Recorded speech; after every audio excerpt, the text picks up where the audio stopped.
Están con nosotros dos de los conferencistas que asisten a este cuarto Congreso UFO aquí en el municipio de Las Araucarias. Está conmigo Carlos Alberto Santos Monsalve, que él tuvo la conferencia el día de ayer, en el primer día, el día inaugural, que se llama Lugares para el Contacto. Y también está con nosotros Santiago Urquijo.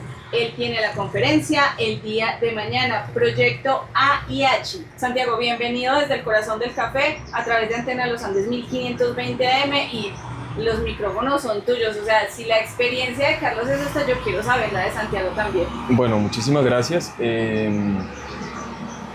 Digamos lo que la manera más fácil de resumirla sería contar que soy el fundador de un proyecto que se llama AIH, Agencia de Investigación Holística, y el objetivo principal de la Agencia de Investigación Holística es mostrar la verdad del fenómeno no humano, abrir conciencias, demostrarles a las personas a través de técnicas y de metodologías técnicas y científicas con un toque, digo yo, con un toque muy espiritual,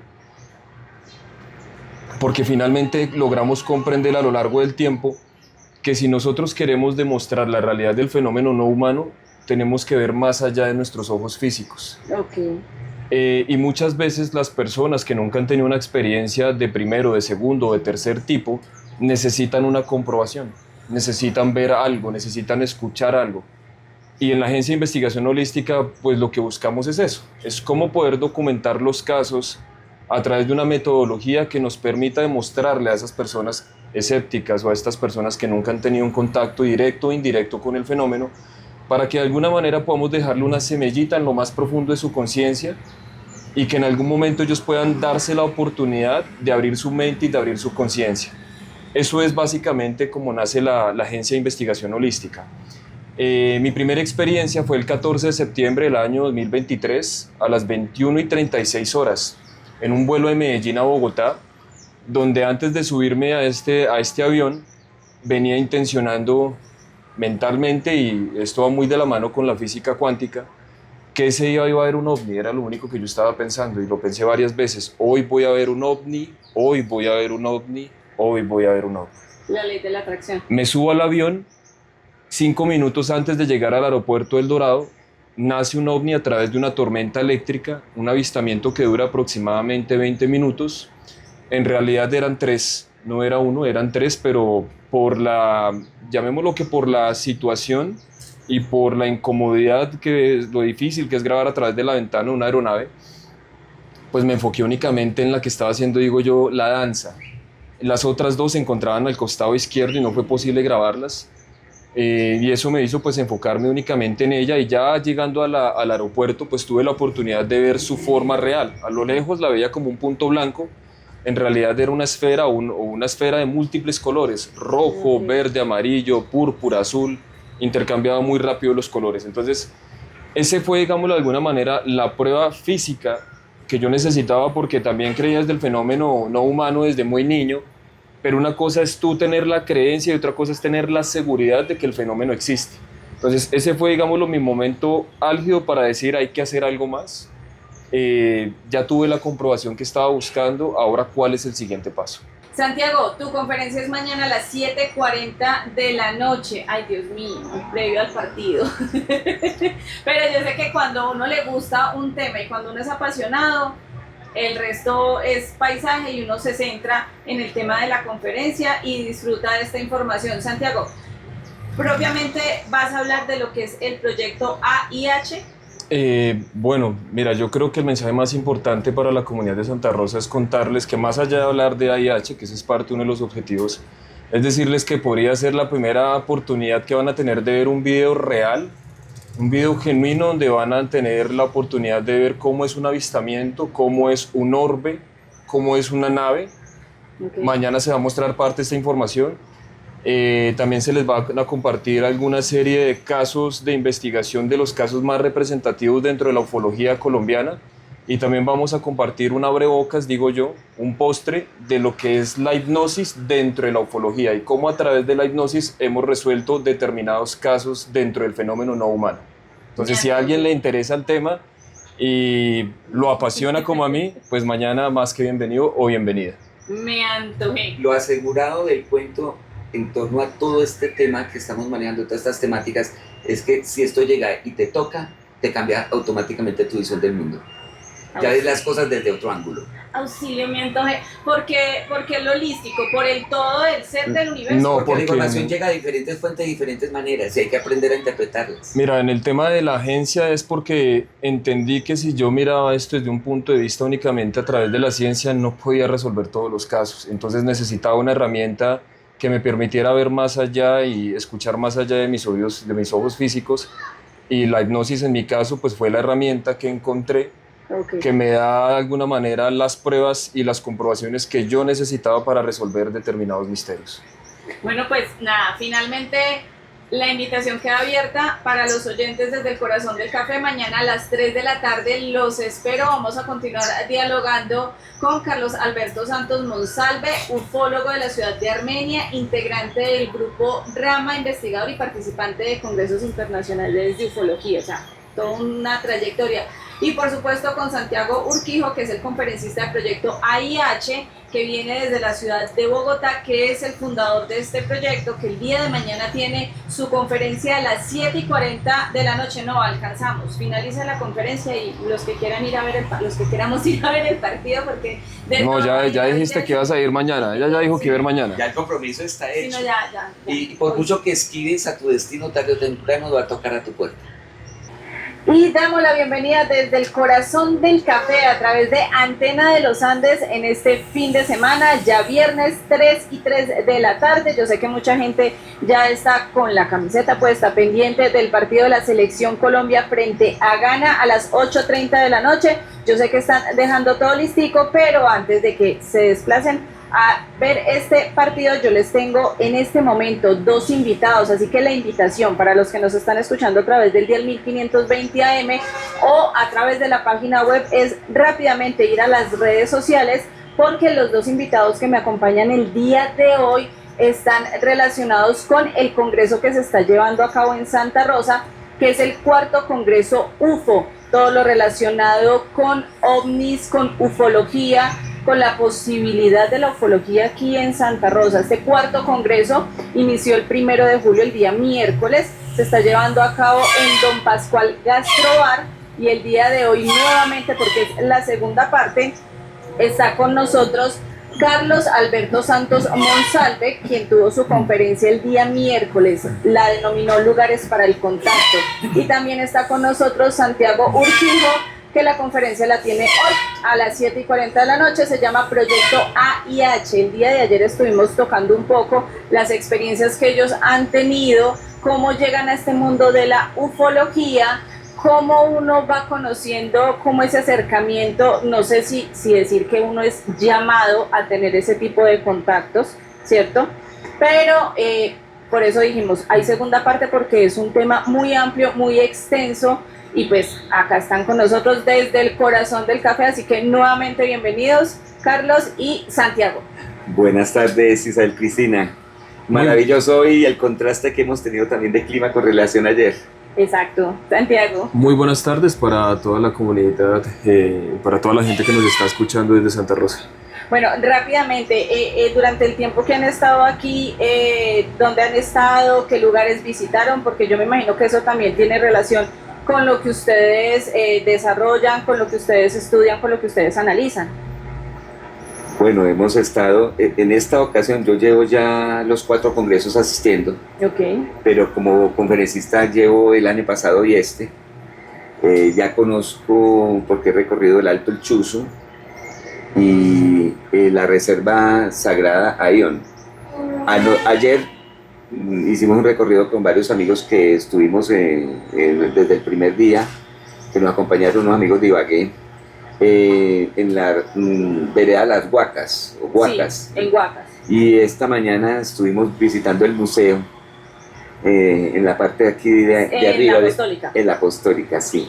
Maravilloso la información. Quedamos anonadados frente a semejante cantidad de bellezas, de material, mejor dicho, no tiene uno palabras para describir ese universo que tienen ustedes aquí, esa riqueza cultural que tienen en el municipio. De verdad es muy hermoso Santa Rosa de Cabal y tiene muchas maravillas ocultas, eso es lo que nos hemos dado cuenta. Lo que llama la atención de No, esas maravillas ocultas en el paraíso. Tesoros están a la vuelta de la esquina y de pronto mucha gente como no se ha dado cuenta que los tienen. Exacto. Y Santiago, ¿es primera vez que estás acá en Santa Rosa? Sí, es la primera vez que tengo el gusto y el honor de conocer este hermoso lugar. Pues diferente a Carlitos. Si bien es cierto que tuvimos la oportunidad de conocer unos lugares muy especiales, hasta el miércoles logré comprender por qué razón de alguna manera sentía un llamado a que el vuelo tenía que ser el miércoles y no el viernes. Y una serie de eventos y causalidades pues ya me han dado la respuesta y no sé si de pronto también nos está escuchando el padre Querubín y se me olvida el nombre del otro padre que primero, y el padre Carlos. Hoy también logré de alguna manera atar los cabos y entender por qué también hoy tendríamos que estar aquí. ¿Y por qué deben estar? Es una experiencia muy personal que la pienso contar de pronto en el Congreso, digo yo, pues porque cuando tú lo cuentas de manera genuina y no está libreteado, pues la historia va a salir de manera más natural, pero entonces hasta hoy ya logré entender por qué tenía que ser el miércoles y no el viernes, y es parte pues de ese lugar que es muy mágico porque está lleno de muchos mensajes que van completamente alineados con la ufología, a pesar de que estábamos en un lugar que es claramente 100% religioso, pero pues ellos son los custodios de este lugar. Exacto. Entonces, cuando uno ingresa a un lugar de estos, claramente que lo hacemos con mucho respeto, pero bueno, esos son, digo yo, y lo decimos los investigadores, son los misterios que se viven en este tipo de disciplinas. Bueno, Santiago, entonces cuéntanos esa relación que pudiste ver en este escenario que yo decía, ese escenario debe tener algo, ese museo debe tener algo. Entonces yo sí quiero que en la percepción de Santiago nos cuentes esa relación que hay de este museo con el tema de la ufología. Yo sé que a la entrada estaría la primera relación, que Mira, es el meteorito, pero en mi conocimiento corto y pequeño, ¿cierto? Sería como la primera relación que yo haría con este museo, que es el Museo de la Apostólica. Tiene tanta información que uno se podría extender haciendo un análisis de cada pieza, de cada vestigio, y podríamos tardar meses o años, y quizás el tiempo no sería suficiente, pero desde la posición estratégica que tiene la iglesia, desde ahí arranca todo. Los petroglifos que ellos tienen, sí, y parte de algunas todavía de las piezas en cerámica forman parte claramente de lo que se conoce como ufología ancestral. Para nosotros los investigadores, digamos lo que no es un secreto, que las culturas madre tenían un contacto directo con estos seres. Y cuando uno puede tener la oportunidad de revisar con mayor detalle la cerámica, los petroglifos, te vas a dar cuenta cómo ellos representan de manera directa e indirecta cómo era ese contacto, cómo era esa comunicación y cómo era la serie de los rituales. Aquí tenemos una presencia de eso. También tuvimos la oportunidad de mirar geometría sagrada por todo el lugar, es decir, que es un lugar que está lleno de geometría sagrada. En el lugar se perciben energías, algunas personas que la vida por determinadas cosas nos ha vuelto un poco más sensibles a determinadas cosas. Es un lugar donde se perciben energías, especialmente en dos lugares que no los quiero nombrar para que cuando alguien vaya no tenga una idea preconcebida, sino que lo viva y viva la experiencia en vivo y en directo. Por otro lado, es un lugar que está lleno de historia, es un lugar que está lleno de magia, y en parte de mi investigación personal pues encontré una pieza de la cultura africana que conecta con la teoría de la semilla de la vida, donde nos ayuda a entender también cómo el dios ave y cómo el dios reptil pues tuvieron un conflicto hace miles y miles de millones de años, muy seguramente antes de que el ser humano haya pisado esta tierra. Pero también me gustaría escuchar pues a Carlitos, también el qué percepciones tuvo y cómo él también relaciona esto con la ufología. No, y antes de que él nos dé la respuesta, no solamente por eso, sino porque de acuerdo a eso, entonces, la conferencia tuya, que son los sitios de contacto, esos sitios deben tener entonces unas características geográficas y ambientales, que era lo que hablábamos ayer, o sea, no cualquier sitio es para el contacto, pensaría uno. Entonces... A ver, pues a mí me sorprendió que no es un solo, digamos, aerolito, meteorito, sino que ya encontramos fue dos. Para la novedad, para quienes vayan y visiten el museo se van a encontrar esa novedad. Ya hay dos que tienen ellos en vitrina. Ok. ¿Qué es sorpresivo? Pues, a ver, el fenómeno cósmico y la visión de un Dios cósmico está latente en todas las culturas. Y en este momento, pues con esta muestra que tenemos en el museo, me pude dar cuenta que ese Dios cósmico también es el mismo Dios que manejamos los cristianos, sino que esa faceta de Dios solo la venimos a descubrir ahí por los mismos sacerdotes, porque ellos nos las plantearon, que eso normalmente no sale en las misas ni en los púlpitos, eso sale, es un estudio más profundo con ellos. Y esa información me pareció supremamente fundamental y está bien conectada con nuestra cultura indígena, porque también abordamos desde esa óptica la influencia indígena y el por qué ellos también tenían una relación con la divinidad muy parecida a la que los cristianos tenemos. Lo que pasa es que es expresada con palabras distintas. Por ejemplo, llegamos también al momento de mirar la chacana, por ejemplo, dentro de la iglesia de la Milagrosa. Sí. El mismo padre Ricardo nos mostró unos bordados que él había mandado a confeccionar y él nos muestra maravillado la relación que encuentra entre el cristianismo y la cultura taiwanaco. Entonces mira la apertura que tiene la iglesia también frente a estos temas, que generalmente no se escucha mucho, y que ellos tienen y nos compartieron, intercambiamos opiniones, intercambiamos cosas. Y ahí llego también a otra conclusión, que es también una de las situaciones. Los lugares donde ha habido manifestaciones marianas o manifestaciones crísticas también están cerca a lugares donde se han presentado los ovnis. Nosotros en todo lo que es Risaralda, sí, tenemos Pereira, que han habido avistamientos masivos también, pero también nos preguntamos, bueno, ¿y cuál es la Virgen que se ha aparecido en Pereira o la más cercana? La aparición de Nuestra Señora del Jordán. Sí. Entonces, donde aparece la Virgen, generalmente aparecen sus ángeles, que son estos extraterrestres que estamos viendo hoy en día en las naves. Porque la visión que tenemos de ángeles y extraterrestres es la misma idea. Lo que llamábamos en el pasado ángeles es lo que conocemos hoy en día como extraterrestres desde el punto de vista de la ufología. O sea que hay una conexión.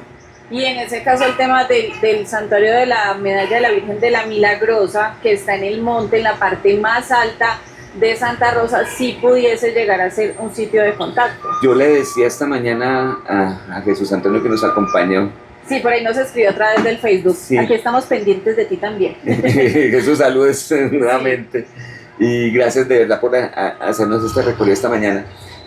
Precisamente ahí sería muy bueno un mirador, porque es un punto como una atalaya bíblica que hablan a veces en algunas iglesias cristianas, porque ese es el punto, yo pienso, de observación número 1 que tiene el municipio, y de pronto no se le ha sacado como el jugo que debería tener.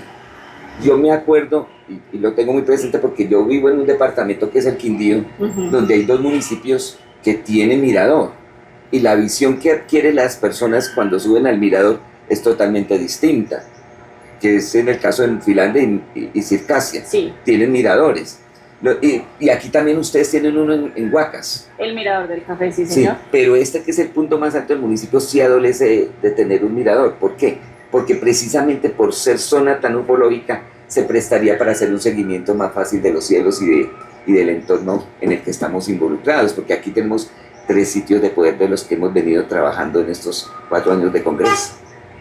Y además porque también se presta, bueno, tengo entendido, en la historia del municipio, cuando el fundador llegó, por eso eligió Santa Rosa, por los puntos altos para la visión. Y este punto, el de la medalla, de la Virgen de la Medalla de la Milagrosa, se alcanza a percibir desde un punto en la vereda El Lembo, que es donde está, digamos, el árbol de donde dice la historia del municipio, el divisor donde iba a construir Santa Rosa de Cabal después de venir de Salaminas, que también es fundador del municipio de Salaminas. Y supongo que en ese orden de ideas, Santiago sería presto para hacer una investigación a través del proyecto que tú has fundado. Y es que antes de responderte, puntualmente complementando lo que decía Carlitos, esa cruz y ese lugar de la iglesia, estoy completamente convencido, no lo dudo, que si nos vamos muchos años atrás, antes de que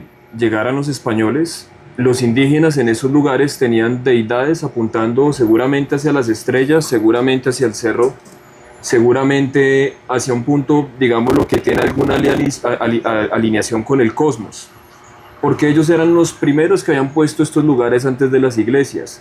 Y luego en la colonización lo que se hizo fue reemplazar estas deidades por estos centros, es decir, que ellos fueron los primeros en recibir la información. Y el lugar no es casualidad, es decir, que si ese lugar está ahí es porque tiene una concentración y tiene una alineación. Entonces muchas veces para los grandes arquitectos o para los padres que eran quienes tomaban la decisión de estos lugares, esta información, lo que nosotros muchas veces llamamos, puede ser un sueño lúcido, puede ser una canalización donde les decían específicamente en dónde construir la iglesia, hacia dónde tenía que estar ubicada la puerta y hacia dónde tenía que estar ubicados los vitrales, por ejemplo. Entonces, claro, cuando Carlitos dice eso, pues para nosotros sería, digamos, lo fundamental poder hacer un análisis muy detallado, irnos muchos años atrás, y tiene que ser mucho atrás antes de los Quimbayas, para entender cuál fue la primera cultura, cuál fue la primera civilización que puso un asentamiento ahí. Puede haber un cementerio, puede haber la tumba de algún cacique, algo importante, y hacia dónde estaban apuntando. Por ejemplo, en ese caso estoy buscando la historia de la construcción de este santuario, y ese santuario se construye como promesa cuando se dio el Bogotazo. Si mi memoria no me falla, fueron y se dirigieron unos padres vicentinos y ellos, digamos que le hicieron la promesa a la Virgen de la Medalla de la Milagrosa que si no pasaba nada, ellos le construían un santuario en la parte más alta del municipio. Y ahí una de las historias. Entonces, yo sé que las personas que nos están escuchando desde el corazón del café dirán, ay, pero cuando uno los empieza a escuchar, empieza a hacer como a hilar esos acontecimientos y esas historias, le empieza a encontrar sentido a lo que ustedes van contando en estas conferencias y al conocimiento que van compartiendo. Y mira, y también lo podíamos atribuir a la casualidad. Vamos a decir que es una casualidad, que sé que no lo es. Estos lugares y el cerro que también mencionamos hace poco, donde está la cruz, el punto más alto, eran lugares de contacto. Okay. Eran lugares de contacto, bien sea con naves, bien sea con orbes, o bien sea contacto directo con seres, y eran lugares también de ceremonias espirituales. Entonces estos lugares, aparte de tener ya de por sí una concentración energética completamente diferente, son lugares que hay una mayor predisposición para el contacto. Ahora todo va cogiendo sentido. Ahora, no solo hablemos solamente de extraterrestres, también hablemos de intraterrestres. Es decir, los seres que viven bajo la tierra. Hablamos también de la existencia de ciudades intraterrenas donde emigraron los sobrevivientes de la Atlántida y de la Lemuria. Y acordémonos que Colombia está dentro de esa zona de la Lemuria, o sea, nosotros tenemos un ancestro lemur, más que Atlante. Entonces, no sabemos si también nuestras tribus indígenas, como los Quimbayas, tomaron conocimiento espiritual con estos sobrevivientes de la Lemuria asentados en ciudades subterráneas. Pues la ciudad que tenemos en ese momento detectada a nivel de la mayoría de los grupos iniciáticos es por tener un disco solar, es Guatavita. Guatavita es... En Cundinamarca. En Cundinamarca. Sí, pero ella irradia con ese disco solar a todo el país.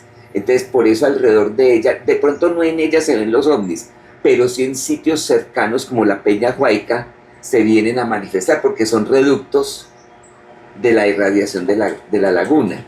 Y tenemos una sorpresita sobre esa relación entre la Peña Huayca y el Alto del Chuzo. Que no se me vaya a olvidar, pero eso que acaba de decir con la laguna de Guatavita me hizo recordar un libro que me leí hace poco. Y en ese libro ellos hablan de un contacto que tuvieron con extraterrestres, pero se pierden o sea, en la narración él va contando y uno dice, los secuestraron, se perdieron, ¿qué les pasó? No, quedaron completamente desaparecidos. Es una pareja de jóvenes y la manera como describen en el libro, uno se remonta para esta zona de Guatavita. Y otro sitio al que me hacen como transportarme es Guane en Santander, porque Guane, allá hay un museo. Guane antes era mar y allá hay un museo que pues digamos no se le puede hacer mucha difusión porque no tiene el apoyo del Ministerio de Cultura, entonces sigue siendo privado, de acuerdo a lo que nos informaron, pero cuando uno va allá encuentra toda esta serie de piezas, y si uno va mucho más allá, Santander o Guane están sobre una meseta. Entonces, de acuerdo a la información que uno va recibiendo aquí de parte de ustedes, uno dice, bueno, geográficamente puede funcionar también como un punto de encuentro. Lo que pasa es que también aquí entra otro tema que también condiciona para que sea un sitio de contacto, y son las famosas líneas ley. Y es ahí donde tengo mi sorpresa con relación a la relación entre la Peña Huayca y el Alto El Chuzo. Si tú miras latitud y longitud en un mapa, están muy cerca la latitud y la longitud de esas dos montañas, digámoslo así. Tanto el Alto El Chuzo como la Peña Huayca están alineados. Y eso genera un corredor energético. Es probable que por ese corredor nuestros amigos del espacio se estén trasladando, o nuestros amigos intraterrenos. Y esos son los ovnis que estamos viendo. Y ese fue uno de los descubrimientos que les planteé en mi conferencia del miércoles. La conexión que existe entre la Peña Huayca y el Alto El Chuzo. ¿Y la Peña Huayca queda al norte de Bogotá, en Tenjo y Tabio? Entre el municipio de Tenjo y Tabio. Oh, por Dios. Que es una zona de alta movilidad ufológica. Entonces, la irradiación de la Peña, como está en la misma longitud y latitud, está también irradiando al Alto El Chuzo. Se está planteando ese corredor. Lo que pasa es que faltaría estudio geológico y estudios de energía, de energías para poderlo verificar. Pero si vamos a irnos solamente por la parte geográfica, la geografía nos ayudó mucho para detectar eso. La longitud y la latitud que tienen los dos lugares es muy cercana. Santiago, pero por ejemplo lo que él nos está diciendo, lo que nos está compartiendo Carlos aquí desde el corazón. Es una sorpresa para el... Desde el corazón del café, a través de Antena de los Andes, a través de la página web de Antena de los Andes, y por supuesto las personas que están conectadas a través del like que les va a quedar ahí para que nuevamente lo escuchen. Todo este tipo de información empieza a ubicar a Santa Rosa en un panorama ufológico importante, y no solamente como es el desierto de la Tatacoa, sino que también empieza a posicionar entonces a Santa Rosa no solo como destino turístico tradicional en tema gastronómico, de café, de aguas termales, sino también ufológico. O sea, ya se puede decir que hay investigaciones de ufología aquí en Santa Rosa. Pues yo creo que lo que se ha hecho hasta ahora ha sido incipiente, porque yo creo que si nos pusiéramos a hacer un análisis con mucha profundidad nos llevaríamos más sorpresas, porque esto es, digámoslo de alguna manera, una información que uno puede percibir en un par de días sin hacer algo riguroso. Ahora, si nos involucráramos a hacer meditaciones de contacto, a traer nuestros equipos, a poder revisar con mayor detenimiento las culturas ancestrales, dónde estaban ubicadas, yo creo que la información que nos llevaría seríamos de otro mundo. Y no muy lejos de aquí, dentro del mismo departamento, se han encontrado fósiles de mastodontes. Lo que quiere decir que esta zona hace miles y millones de años no es como la conocemos hoy. Y cuando Carlitos dice, por ejemplo, que en el caso de la Peña de Huayca o en el Cerro del Chuzo, y en el Alto del Chuzo, pues tú vas a ver que gran parte de eso en algunos lugares es lo que se conoce como piedra coral. Okay. Entonces, si estamos hablando de que se encontraron aquí no muy lejos de Santa Rosa fósiles de mastodontes y hay piedra coral, quiere decir que hace muchos años estábamos sumergidos en agua. Pasa muy claro, por ejemplo, en Sutatausa, en Cundinamarca, en Villa de Leyva, y ahí están las fósiles, es decir que no es carreta mía, se han encontrado las pruebas, los vestigios están ahí. Y si eso es posible y podemos dar por hecho que existió seres que hoy día ya se han extinguido a lo largo del tiempo, ¿por qué no podríamos decir que aquí en Santa Rosa han ocurrido otra serie de cosas mágicas que se salen de todo fuera de entendimiento humano? Entonces, claro, si hiciéramos ese detalle, estoy completamente convencido que Santa Rosa no solo tiene todo el potencial y tiene el ADN para convertirse en un centro de ufología, sino también sería un centro de contacto. Y entonces, ¿qué pasaría, por ejemplo, si ya vienen los turistas con otra óptica y vienen aquí a tener una experiencia de contacto? Y de cómo toda la filosofía de los santarrosanos giraría alrededor de ello. Sería muy interesante poderlo ver. Pues ya lo vamos a seguir viendo porque vamos a un corte de comerciales. Ya vuelvo con nuestros invitados, con Carlos Alberto, con Santiago, hablando de todo este tema de ufología aquí en el cuarto congreso que se está llevando aquí a cabo en el municipio de Santa Rosa. No se vayan a mover que ya continuamos. Claro.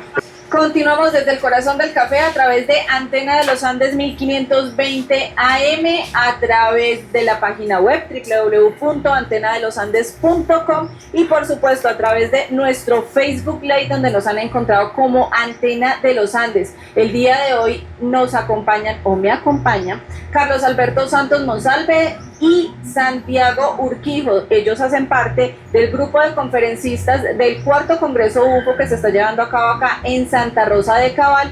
En esta versión es Santa Rosa de Cabal, una posibilidad ufológica, y de acuerdo a lo que hemos venido hablando en este primer segmento, no está tan fuera de la realidad de que pueda suceder, de que Santa Rosa sea ese epicentro de ufología. Antes de irnos para el corte comercial, estábamos hablando de los hallazgos de un hallazgo sin precedentes, por supuesto, por parte de la Carter. Esto fue un operativo de control y vigilancia en una excavación minera en Mirra, corregimiento de Quinchía, en Risaralda. Tengo para decirle a los oyentes y a las personas que están conectadas a través del Facebook que la nota está en la página de la Asociación de Corporaciones Autónomas Regionales y de Desarrollo Sostenible. La foto, por supuesto, están los funcionarios de la Carter, están de la Universidad Tecnológica, y se ve en una de las fotografías los hallazgos de este mastodonte, es decir que la información que ellos están entregando acá, porque vuelvo y repito, es un tema que genera mucho escepticismo porque uno va a decir vida en otro planeta, pero cuando usted empieza a indagar y a escuchar a los expertos se da cuenta que sí hay vida en otro planeta, que sí es posible que Santa Rosa sea un escenario ufológico y que por eso están acá estos dos invitados el día de hoy. Es decir que aquí Santa Rosa divinamente puede ser no solo para paraíso termal, gastronómico y de café, sino también de ufología. Ufológico. Bueno, es que hay unas condiciones. Para esta conferencia diseñé una lista de chequeo sobre qué lugares pueden ser ufológicos, qué condiciones se necesitarían. Pues yo voy a leerte a grosso modo las 20 preguntas que diseñé. Por favor, porque sí me causa la atención, me llama la atención. Bueno, una de ellas, existen líneas ley, ya estamos vinculándola con la Peña Huayca y hay una línea ley. Ok. Es un lugar de aberración magnética. Yo en un momento dado me he sorprendido un poco porque veo que el norte es la parte más baja y el sur la parte más alta. Sí, en acá el funciona municipio. al revés. Y yo me he quedado con la sensación de que, como uno tiene esa visión de que el norte es el alto y el sur el bajo, aquí sucede al revés. Entonces yo siento una aberración, pero geográfica. ¿Sí? Ok, sí, aquí suele suceder de que entonces se abajo, desorienta uno muy fácil. sí, hacia abajo la gente dice, es que yo vivo en el norte y no. Pero si vamos a hablar de magnetismo, habría que entrar a mirar con imanes, con equipo especializado, donde la energía fluye, para poder encontrar y verificar eso. O sea, lo que necesitamos aquí también es personal especializado en diferentes áreas, un equipo multidisciplinario que se dedicara a sacarnos información geológica del municipio. Por ejemplo, una de las preguntas que tenemos, ¿está cerca de accidentes geológicos? Sí, tenemos volcanes, tenemos montes, tenemos cuevas, porque hay también cuevas, hay bosques, tenemos muchos accidentes geográficos que rodean el municipio, entonces también es un lugar que puede ser magnético por eso. Existen lugares sagrados de pueblos antiguos, pues si estamos hablando de la Reserva Natural Ayllón o Sagrada Ayllón, por supuesto que también entraría a calificar ahí. Además, el mero hecho de tener la vereda de Huacas, porque hubo ahí sepulturas indígenas, sí, ahí también entra como lugar sagrado, porque ahí estuvo la presencia evidente de la cultura quimbaya. Ok. Entonces mira que también Santa Rosa califica. Existe al menos 3 puntos magnéticos como mínimo, pues aquí ya han detectado 3. ¿Cuáles son esos lugares? El Alto El Chuzo, Okay. el Alto El Oso y la Reserva Ion. Ok, antes de que continúes, el Nevado, También nosotros puede tenemos jugar, contacto. sino que como te digo, necesitamos el estudio con equipo especializado en ese tipo de energías para poder medir qué tanta influencia tienen los accidentes geográficos alrededor del municipio. Y si hay un punto de confluencia, que algunos hablan que hay una iglesia que recibe esa energía en el centro de ese triángulo que estamos hablando. Ok. Sino que en ese momento es hipótesis porque no tenemos todavía los estudios que nos lo avalen, ¿no? Hay lugares cercanos de estrellamiento de ovnis, todavía no hay eso, pero no significa por eso que no pueda calificar por los otros puntos anteriores. ¿Por qué? Porque hay lugares donde ha habido estrellamientos de ovnis, el caso de Roswell, Ajá. el caso de Inglaterra que analizamos ayer, donde la Sierra Nevada de Santa Marta dicen que es un lugar de estrellamiento de ovnis, aunque no ha habido evidencias. Yo acabo de venir de Argentina, de la ciudad de Victoria, y en la ciudad de Santa Fe ellos llevaron vestigios de naves y las tienen en el museo de allá de la ciudad de Victoria en Argentina, en Entre Ríos. Entonces eso también ayuda mucho porque si pasó un ovni por ahí y se estrelló, van a pasar los otros. Pero claro, Sí, claro. sí es línea es trayecto de... Sí, es tráfico, digamos, Eso, tráfico aéreo de ellos. Pero Carlitos acaba de mencionar un punto importante de si se han estrellado ovnis. Aquí no muy lejos, es un lugar que no puedo revelar el sitio porque hice un juramento, porque es una comunidad que lleva custodiando el lugar más de 120 años. Ha sido responsable porque no lo sabíamos los demás. Más de 120 años, entonces estaría mal si lo cuento, pero si hay un lugar donde la teoría... En el departamento, donde la teoría es que debajo de ese lugar donde han custodiado el lugar hay una nave. Y que se estrelló esa nave hace muchos, muchos años y que por esa razón ellos tienen su asentamiento ahí y que por esa razón su finca y su misión es custodiar el lugar. Entonces ahí podríamos dar por válido se ese podría punto. decir que sí lo hay, pero no se puede decir. Solo que no se ha hecho público. Entonces ahí se estaría respondiendo esa otra pregunta. Miren cómo se pone esto emocionante. Para las personas que nos están oyendo no se imaginan la cara que tengo de la intriga de saber qué sitio. No, o sea, no lo veamos desde el lado del chisme, obviamente, sino desde el lado del conocimiento, porque entonces vuelvo y les digo lo que estaba diciendo al comienzo. Es un tema muy escéptico, pero cuando uno va a dialogar con expertos, con personas que llevan más de 10 años investigando, con fundadores de organizaciones que se dedican a este tipo de investigaciones y empiezan a enlazar estos hechos y estos acontecimientos y diferentes teorías, uno dice, entonces sí existe. Y miren el valor del Congreso, que es donde Exacto. estamos intercambiando información. Yo no lo sé porque de todas maneras está cuidando un secreto y por eso no lo sabía. Y la forma en la que lo descubrí fue muy curioso porque cuando llegué a ese lugar yo veía que el magnetismo y la corriente es anómala, digo yo, porque no hay antenas, no hay algo que pueda emitir eso, es en medio de la montaña, en medio de la nada. Y cuando me da por preguntarle a los nativos de la zona qué pasaba en ese lugar, fue que obtuve la respuesta. Yo dije, ok, ahora ya entiendo por qué los equipos se están comportando así.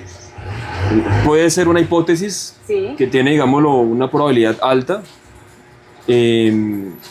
pero no hay una manera, un fenómeno natural que tú puedas ligar directamente al comportamiento de los equipos. Entonces, si hay una nave allí, como lo cuentan los antiguos, esa podría ser la respuesta al comportamiento de los equipos. Adentrémonos un poquito en el tema de la investigación. ¿Cómo se hace ese proceso de investigación? Digamos, acá en Santa Rosa hay un sitio donde eventualmente cayó un rayo y no ha vuelto a caer y Santa Rosa es propenso para el tema de tormentas eléctricas, ¿cierto? Tú tienes esa información y cómo se inicia ese proceso de investigación para mirar si hay relación en el tema de la ufología, si es un punto de encuentro, si es un punto donde, digamos, hay algo como una nave, si es un sitio, lo que hablábamos ayer, extra micrófonos, si es una puerta que lo pasa a uno a otra dimensión, un portal, ¿cómo se hace ese proceso de investigación? La investigación se debe hacer con mente abierta, ese es el primer punto. El investigador debe tener mente abierta y debe ser una persona que entienda que la investigación no se hace detrás de la comodidad del escritorio, sino que es en campo. Ok. porque es en el lugar donde ocurren los hechos donde se encuentran las respuestas. Y cada investigación es un universo completamente diferente. Entonces, hay investigaciones que se resuelven a través de entrevistas, a través de mediciones técnicas, a través del estudio del suelo, como hay otras investigaciones que son las que veníamos conversando estos días con Carlitos, con Jesús, de que se resuelven es a través de otras metodologías esotéricas, como por ejemplo decir la hipnosis, que para mí la hipnosis no es una herramienta esotérica, es una herramienta científica y que puede ser también en muchos casos la respuesta de una investigación. Entonces, hay que hacerlo también de manera sistemática. Se tiene que hacer a través de una metodología científica para que me permita extraer datos, de alguna manera cuantificarlos y poder sacar una conclusión. Porque tú puedes esbozar muchas hipótesis, Sí. pero para poderla comprobar y demostrar se requieren datos. Entonces, la investigación va a tener muchos pasos. Está la investigación en campo, van a estar las entrevistas, van a estar las mediciones de campo, van a estar la cuantificación de esos datos. Y finalmente eso viene en lo que son las hipótesis. Y luego hay que coger esas hipótesis, contrarrestarlas para que un tercero también las analice y mirar si llegan a la misma conclusión. Y ojalá que sea un tercero totalmente ajeno, para que eso le dé más fuerza y más validez a tu investigación. Ok, hay algo que yo quiero saber y es lo que tú hablabas ahorita de la hipnosis, ¿cierto? Si bien es cierto, yo la conozco es por el lado sí, de lo esotérico, de la energía, incluso de la relación con la regresión, con saber qué pasó en vidas pasadas y demás. ¿Cómo se relaciona el tema de la hipnosis con la ufología? ¿Cuál es ese sustento teórico? Mira, la hipnosis tiene, yo lo llamo 6 teorías por ahora, puede que salgan más en el camino. La primera es cómo a través de una sesión de hipnosis se pueden canalizar entidades. Cuando digo entidades, imagínate un universo, sin decir nombres de razas ni nada por el estilo, entidades. Ok. La segunda es recuerdos de memorias falsas, es decir, que puede ser un 95% de probabilidad que sea imaginación del paciente. La tercera teoría de cómo se conecta muy bien con la ufología es el tema de la memoria genética. La cuarta teoría es una conciencia suprema. Imagínate que por debajo de cada uno de nuestros cuerpos y de nuestras almas se desprenden raíces que se encuentran interconectadas. La quinta teoría, yo la llamo que es la teoría del ánima, donde todos los seres humanos tenemos un alma o pueden haber otros seres vivientes que no tienen esta alma y otras entidades que tienen un propósito que es apoderarse de tu alma. Y esto ya se ha visto representado en ufología. Si alguien lo quiere ver de manera muy concreta, se puede ir a las Lajas de México y se van a dar cuenta de cómo una civilización extraterrestre, su objetivo era extraer el alma de los seres humanos para poder crear procesos de hibridación. Y la sexta teoría, que también puede ser un poquito más, digo yo, más conectada con la ufología, es de cómo a través de la hipnosis tú puedes acceder a recuerdos específicos que generan traumas para las personas que han sido abducidas, es decir, personas que han tenido un evento traumático, un encuentro con estos seres, y la única metodología para traer ese recuerdo es la hipnosis. Es decir, que es una herramienta que se complementa muy bien con la ufología. Entonces, esos son de las 6 teorías, digo yo, que tiene la hipnosis y de cómo se complementa con la ufología. Precisamente mi siguiente ítem en mi lista de chequeo era, hay casos de personas contactadas o abducidas. Hay que aclarar también esto entre los dos términos. Contactado es diferente a abducido.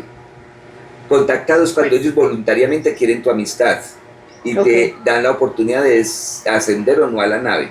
Y abducido es cuando ellos te secuestran. Ok. Entonces es diferente, el uno es voluntario y el otro es involuntario. Y supongo yo que en el caso voluntario pues no va a haber necesidad de una hipnosis a diferencia del caso o sí.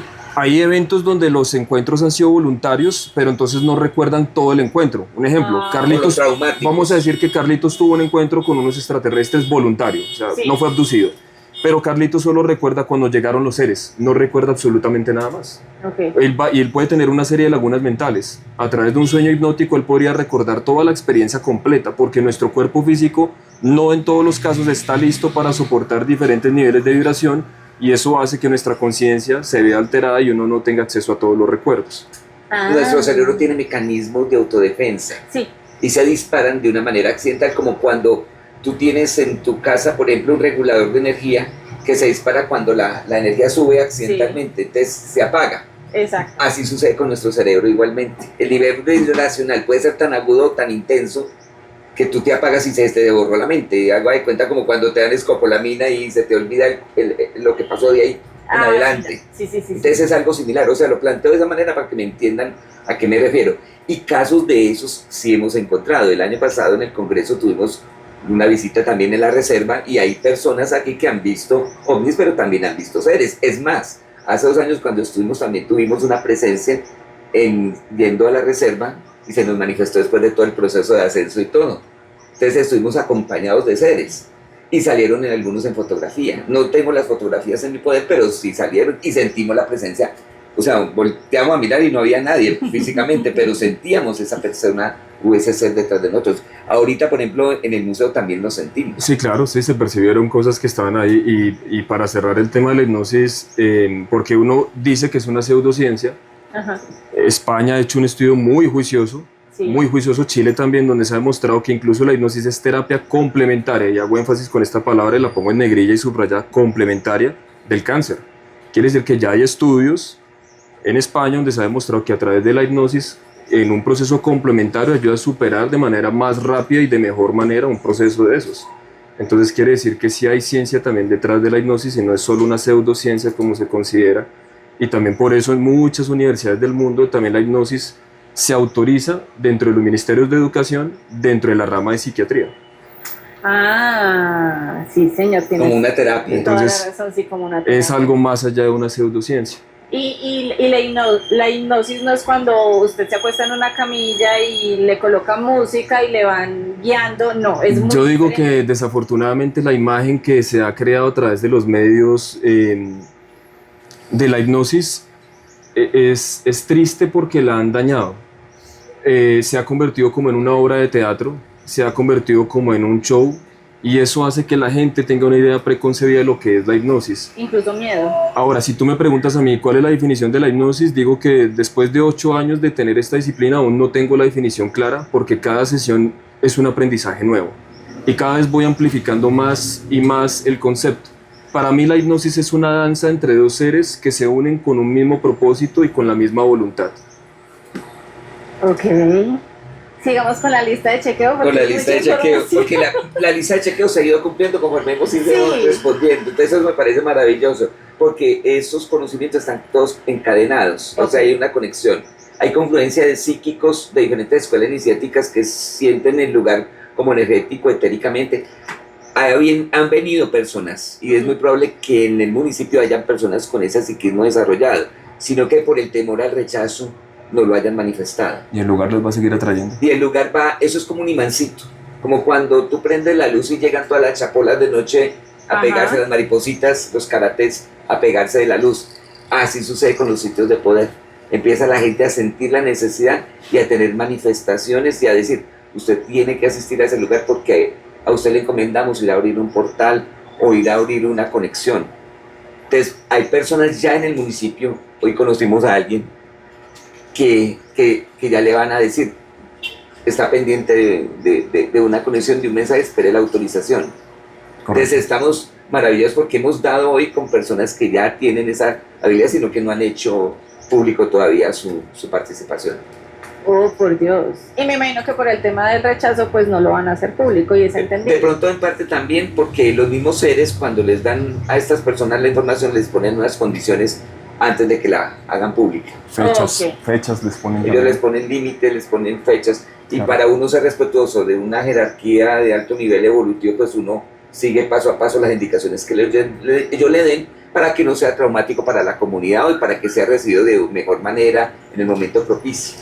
Y no solamente para la comunidad, sino para la persona que va a recibir el mensaje. Sino que por eso ella lo va a recibir o lo va a dar a conocer cuando ellos le digan que es el momento oportuno. Ok. ¿Qué más hay en la lista de chequeo? En la lista de chequeo tenemos, es un lugar donde cambió abruptamente la polaridad energética de los pobladores de muy violentos a muy pacíficos. Ustedes saben que vivimos en un país que viene de un proceso de violencia Sí. y que hemos hecho un acto de contrición por la paz, ¿cierto? Entonces cuando empieza a haber ese cambio de chip en la energía de las personas y empieza a haber gente que en un momento dado fue violenta, pero se empieza a ver un cambio de actitud, ellos miran el cambio de energía que manejan esas personas y lo aplauden, digámoslo así. Los seres extraterrestres ven en nuestras auras esos cambios energéticos y empiezan a preguntarse qué pasó aquí, por qué cambiaron si eran tan violentos, por qué se volvieron tan pacíficos, qué proceso de redención están manejando, o finalmente nos escucharon, entonces nos vamos a hacer presentes para aplaudirles a ellos ese éxito que Ese lograron respeto cambiando que la escucha. su espiritualidad. Entonces eso también se puede estar dando en este momento. Lugares en este país donde no se podía acceder, donde no podía haber, digamos, un diálogo formal entre partes con puntos de vista diferentes, ya ahorita se están hablando. Entonces, eso no se le hace mucha publicidad hoy en día, pero eso indica también un cambio de actitud de nosotros como nación. Nos estamos reencontrando entre hermanos, y esa es la idea que nosotros tenemos que vivir, encontrarnos como hermanos y encontrar más los puntos en que coincidimos que los puntos en que diferimos. Bueno, para ir cerrando, porque el tiempo es muy largo, el tema es muy extenso, muy enriquecedor, pero yo sí quiero saber algo, y es cómo contrarrestan ustedes ese escepticismo de la gente o ese rechazo, incluso hasta de las mismas academias o de algunas instituciones. ¿Cuál es ese soporte que tienen ustedes? Pues aparte obviamente de creer en lo que están haciendo, de la convicción de lo que están haciendo y de lo que han visto, y de hacer respetar pues obviamente ese conocimiento que ustedes han adquirido, por el que ustedes han estudiado, han luchado, pero cómo decirle a ese escéptico que a veces incluso se puede faltar al respeto, porque hay personas que son un poquito pasadas de la raya. ¿Qué les dicen ustedes a ellos? Que pues ignorarlos. No me vayan a salir con esa respuesta porque no. No, yo diría con una más metafórica. Yo diría, si Carlitos está tan loco y si Santiago Urquijo está tan loco, ¿qué podríamos decir entonces de la NASA y el Pentágono? Yo diría otra cosa también adicional, que no hay actitud mental más sana que aquel que concede el beneficio de la duda. Repite. No hay actitud mental más sana que conceder el beneficio de la duda. No lo vi, pero no quita que en algún momento alguien de mi familia lo vea por mí. Ok. Y creerle, ¿por qué? ¿Por qué creerle? Porque eso sucede como cuando suceden los casos de violencia, ¿cierto? Sí. Muchas veces no creemos que la persona sea víctima y resulta que sí lo es. ¿Por qué? Porque se muestra todavía equilibrada ante nosotros emocionalmente, pero resulta que lo está manejando y lo está digiriendo. Entonces, ¿qué sucede? Mira a mi familia, mira cómo pasó con mi papá, se burlaba, no creía cuando le pasó, llegó con un cambio de actitud totalmente diferente. O sea, cuando esto toca a tu puerta, automáticamente o cambias o no sé qué te mueve por dentro, porque eso forma parte del proceso. Ahora, ya hay casos en el municipio que de pronto no han sido divulgados abiertamente, es otra situación, pero de que el lugar, si ustedes se ponen en la tarea de hacer el trabajo, de practicar, de meditar, hasta de orar, inclusive, y lo hacen de una manera de acuerdo, poniéndonos de acuerdo como para la foto, como decía Diana Uribe, pues es precisamente ahí donde estaríamos y podríamos encontrar resultados. El mero hecho de haber estado hace 2 años y ascender a la reserva sagrada, ir tomando fotos, empezar a ver los objetos ahí, y de ello tienen conocimiento mis compañeros del Congreso, porque les hice la presentación sobre esas fotos, y fueron 16 fotos, subiendo a la reserva con evidencia, y terminamos con una figura en forma de triángulo rematando con la última foto. Pues caray, si hay más evidencias, ¿para dónde puede ser? El que quiere más que le piquen caña. Y hace 2 años no estaba tan de moda la inteligencia artificial como No, ni el CGI, ni la IA, y si 2 instituciones tan serias con este nivel de prestigio dicen abiertamente que el fenómeno es real y ya han hecho 3 liberaciones masivas de más de 200 archivos que son públicos, es porque el fenómeno es una realidad. A mí me quedó una pregunta de ayer. Tú hablabas de contacto de primero, segundo y tercer grado. ¿Cuál es la diferencia? Bueno, hay diferentes... ¿Cómo se cataloga? Sí, Joseph Allen Hynek, que fue un astrofísico, en su momento se tomó la tarea de crear una hipótesis. El contacto de primer tipo se le llama cuando tú ves de lejos una luz extraña, una nave o algo, digámoslo, a lo lejos en el horizonte. Okay. El de segundo tipo es cuando ya hay una marca física. Es decir, que viste de cerca la nave seguramente y pudiste ver que hay radiación ionizante en el suelo, pudiste ver que las plantas o la vegetación quedó quemada. El de tercer tipo ya es como por ejemplo cuando ya logras ver a los tripulantes. Entonces no solo veo la nave, no solo veo la lucecita entre comillas, sino que también veo a los tripulantes. Hay más tipos de contacto, hay en este momento 6 o 7, pero digámoslo que con esos 3 son como los básicos y como los fundamentales dentro de la ufología. Recordemos una película de Steven Spielberg de 1977 y más no estoy encuentros cercanos del tercer tipo. Encuentros cercanos del tercer tipo, sí, para allá iba yo, pero se nos agota el tiempo y yo quiero que ustedes inviten a las personas que en este instante están conectadas a través del Facebook, a través del dial 1520 AM y a través de la página web para que asistan esta noche al último día de las conferencias, si no estoy mal, sí, al último día de las conferencias inician a las 7 de la noche con José Fernando Ruiz, la conferencia, ¿qué será? Y sigue Santiago Urquijo con la conferencia Proyecto AIH, finalizando con Jorge Hernán Duque Llano, conferencia Aprendiendo a leer los mensajes de las películas de ovnis. Va a estar interesante el día de hoy porque mañana ya es la salida de campo. Entonces, los micrófonos para invitar hoy a nuestros oyentes desde el corazón del café a este último día de conferencia. Que no les dé pena, que aprovechen la oportunidad para que salgan de muchas dudas de esas cosas extraordinarias que les han pasado en la vida y que de pronto no se han atrevido a divulgar públicamente, pero que calladitamente pueden llegar y tienen la información ahí disponible, que nosotros vamos a estar ahí con ellos atendiéndoles también inquietudes. Entonces esa sería un espacio, porque no siempre todos los días se nos da eso en Santa Rosa del Cabal. Es verdad. Y gratuito. Y gratuito. Yo diría que los santarrosanos hoy tienen la oportunidad de cambiar la forma en la que ven la vida. Al igual que nosotros, como expositores, también tenemos la oportunidad de cambiar nuestras vidas al compartir experiencias como la que vivimos hoy. Y pocas veces se da la oportunidad de tener un congreso de estos, que es raro. Naturalmente, la temática es la clásica. Entonces, pues darnos la oportunidad en un encuentro diferente, que es gratis, valdría la pena cuestionarlo. Pues ahí está, muchísimas gracias a Carlos, a Santiago por este abrebocas, la verdad, porque es un abrebocas para todo el tema que tiene que ver con la ufología desde el corazón del café. La invitación entonces está abierta hoy 7 de la noche en Don Pascual Gastrobar para que asistan a este último día de conferencias del 4º Congreso de Ufología. Yo los dejo con mi compañero Rubén, que ya sigue con todo el tema de la fiesta futbolera del Mundial. Isabel, muchas gracias. Gracias. La